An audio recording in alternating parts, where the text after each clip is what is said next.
Eu sou a Ananda, sou educadora ambiental, fundadora do Despertar Vivências Ecológicas e através desse projeto eu levo contato com a natureza de diferentes formas. Nesse vídeo a gente vai conversar sobre o tempo e o brincar. O tempo do brincar para uma criança, e ainda mais com elementos da natureza, ele não é o tempo do relógio, ele não é um tempo cronometrado. Tem uma coisa que às vezes as pessoas fazem, que é sair então para fazer esse passeio, para ir para a praça, para ir para o parque, e aí senta, né, ou não, enfim, e começa a oferecer as coisas para a criança. Oferece, entrega na mão e pega isso, e olha, agora tu faz isso, e agora tu faz aquilo. E no momento em que a gente faz muito isso para uma criança, ela acaba achando que ela tem que esperar alguém dizer para ela como brincar, como fazer. A criança sabe fazer, a criança sabe se movimentar. Mas se o adulto faz isso constantemente, oferece, oferece e vai e pega e junta o material, entrega na mão e faz a criança tocar, pega a mão da criança, entrega na mão da criança, a criança vai achando que ela não pode, que ela não tem capacidade, que ela não vai conseguir. Ela é como se dissesse que ela quase não consegue se enxergar naquilo ali. E o adulto, na maioria das vezes, pode fazer isso por conta do tempo. Pode até ter definido que vai durar 20 minutos, mas deixa a criança brincar, pegar o que ela quiser, como ela quiser, a hora que ela quiser, e ela pode ser que não pegue nada. Pode ser que ela queira simplesmente ficar ali, olhando, porque são muitas informações. Num passeio, numa praça, a gente pode já estar até acostumado com o olhar, de não ficar prestando atenção em tantas coisas, ou já viu aquilo muitas vezes. A criança se encanta sempre. A criança para olhar aqueles movimentos do passarinho, do cachorro passeando, da árvore se movimentando, ela para olhar aquilo como um mundo encantado, cheio de potência. Então, propor para a criança o que é que vai ser feito, levar ela, agora não fazer pela criança. Tem uma coisa que é importante pensar, que vai levar na praça e a criança quer pegar determinado brinquedo, ela determinado, né, elemento que está ali para brincar, e ela demonstrou interesse, vale a pena ir lá conferir se tá tudo certo, se não tem formiga num galho, se não tem espinho, se não tem uma planta que vai ter, né, que vai urticar. Não que a criança não possa ter esse tipo de experiência. Pode ser que aconteça, e aí vai fazer parte dessa criança esse tipo de experiência. Mas não tem porquê a gente não revisar para não vir a causar trauma na criança. E aí tu pode estar te perguntando, tá, até agora, né, tu falou de ir para parque, para praça, não vai dar, é muito raro. Sei lá, uma vez a cada 3 meses, uma vez no ano eu levo ele no parque. E aí a minha dica é, adquire algum tempero, por exemplo, manjericão, folhas de manjericão. Não precisa ser o vaso de plantas. Se puder, legal. Vai ser bem legal. Se não der, pode ser só os ramos. E aí, tu não vai usar na cozinha, vai usar para criança brincar, explorar, cheirar, tocar, provar, tudo isso. Mostrar para ela esses materiais todos, esses elementos todos ali que estão, né, os galhos do manjericão, a folha, a flor. Mostra para a criança e vai conversando com ela, vai mostrando para ela. É uma forma de começar hoje, agora, bem simples, para que tu possa então levar a natureza até essa criança. De novo, se puder ser uma muda que está viva, a plantinha e a criança poder conviver, legal. E aí em qualquer situação, lembrem disso, ofereça tempo, deixa tempo para que essa criança possa fazer.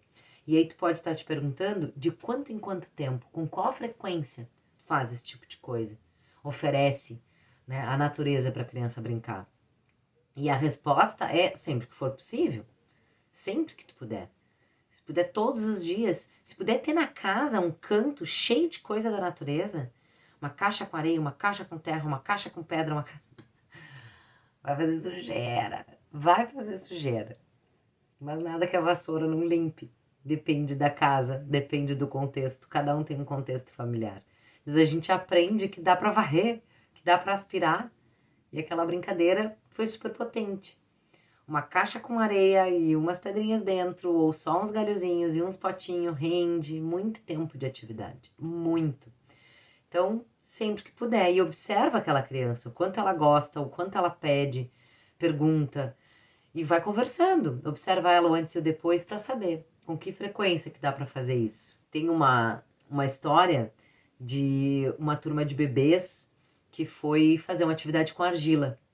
E aquela atividade com argila estava acontecendo, uma turma de um ano e pouco, aquela atividade estava acontecendo, as crianças brincando, e tinha uma criança que não estava brincando propriamente dito, botando a mão na argila, mas ela estava sentada com as mãozinhas no colo, muito atenta a tudo que as outras colegas, as outras estavam fazendo, as outras crianças estavam fazendo. E depois de uns 15 minutos de atividade, se pensou em tirar a criança dali, porque ela não estava mexendo na argila. E se pensou no seguinte, ela não tá chorando, ela não tá reclamando e ela não tá fazendo menção com o corpo de sair dali. Vamos deixar mais um tempo. E deixar a criança, não tem essa de pegar a mão e botar na argila, botar a mão da criança na argila, deixa a criança. E lá pelas tantas, ela pegou e colocou o dedinho na argila, 2 dedinhos na argila, a outra mão, e no fim ela estava com argila no cabelo, na roupa. E aí tudo aquilo foi pro banho. E a criança saiu depois limpa e deu tudo certo. E ela brincou por mais de meia hora com aquela argila, espalhando na mesa, passando nas mãos. E não que a criança precise, as outras não fizeram o que ela fez. Então não se assustem, dá para oferecer argila para criança, não necessariamente ela vai passar no cabelo. Essa passou, as outras não. Então cada criança vai explorar de um jeito e nada que a água não limpe. Então, assim, o tempo do brincar e do conviver na natureza não é cronológico, não é o tempo do relógio. Ele é o tempo de estar junto, ele é o tempo do vínculo, ele é o tempo de se conectar. E esse tempo não dá para marcar no relógio. A vida é corrida, a gente tem um monte de compromisso, a gente tem que estar sempre correndo atrás, correndo, mas tem horas, e que pode ser um exercício para a família inteira, que é preciso parar de olhar no relógio e estar ali, brincando, convivendo, vivenciando. Então, respeitar esse tempo transmite confiança. Confiança, que a criança possa se sentir confiante, respeitada, segura. E aí o respeito também ao corpo da criança, o que ela está fazendo e as vontades dela. Não que a criança tenha que fazer tudo, não é só fazer as vontades da criança, mas é que tem determinados momentos que, no momento em que ela se sente respeitada, ela também aprende a respeitar o tempo quando é preciso ir embora, quando é preciso encerrar, porque ela se sente segura que ela tem outros momentos que ela vai ficar mais. Então, fazer esses olhares para a criança é importante. E aí é importante também o momento de ir embora, o momento de fazer esse fechamento, de convidar a criança para encerrar, para dar fim ao que está sendo feito. É um convite que eu faço vocês a experimentarem, é ir avisando, porque às vezes as pessoas tiram a criança da atividade assim, ou tira o brinquedo assim, vambora, vambora, vambora. Conversa, avisa, a gente está indo embora. E aí eu faço muito com as crianças, não importa se é pedra ou terra, eu digo para as crianças que a gente tem que dar tchau. Vamos dar tchau para a terra? Vamos dar tchau para a pedra? Outras crianças vêm brincar. Ou eu tenho que ir para minha casa. E aí fazer aquela criança se despedir daquele momento. Né? Se despedir daquele momento é fazer um fechamento. E isso facilita muito na hora de ir embora, para vários momentos, na verdade, para várias outras coisas, que é a hora, né, de encerrar e de dizer. Então, que essa oferta de tempo, a oferta do tempo para estar com os materiais, com aquela atividade, estão diretamente relacionados. Que materiais foram esses? Que atividade foi essa? Que brincadeira era essa? Aonde é? E aí o tempo que for oferecido está completamente relacionado. Por quê? Uma brincadeira com um manjericão, com uma criança de 3, 4 anos, pode ser que dure até meia hora, 20 minutos, meia hora. Uma brincadeira no parque, meia hora parece pouco, muito pouco. Tem muita coisa para fazer. Então, avaliar isso também pode ajudar na hora de montar esse cronograma para a família, de montar esse momento. Então, deixar essa criança explorar tudo que ela imaginou fazer é uma forma de respeitar a criança. E vou repetir, não roubar dela o direito de estar ali, na natureza, brincando. Porque são as possibilidades que ela tem ali de ir além, de criar, imaginar e estar ali, presente, intensa.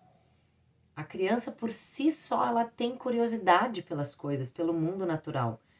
E a gente tem que lembrar que as árvores, essas coisas todas que a criança vai estar vendo, são coisas muito grandes, grandiosas, que se mexem, que às vezes vai ser a primeira vez que a criança vai conviver com aquilo ali.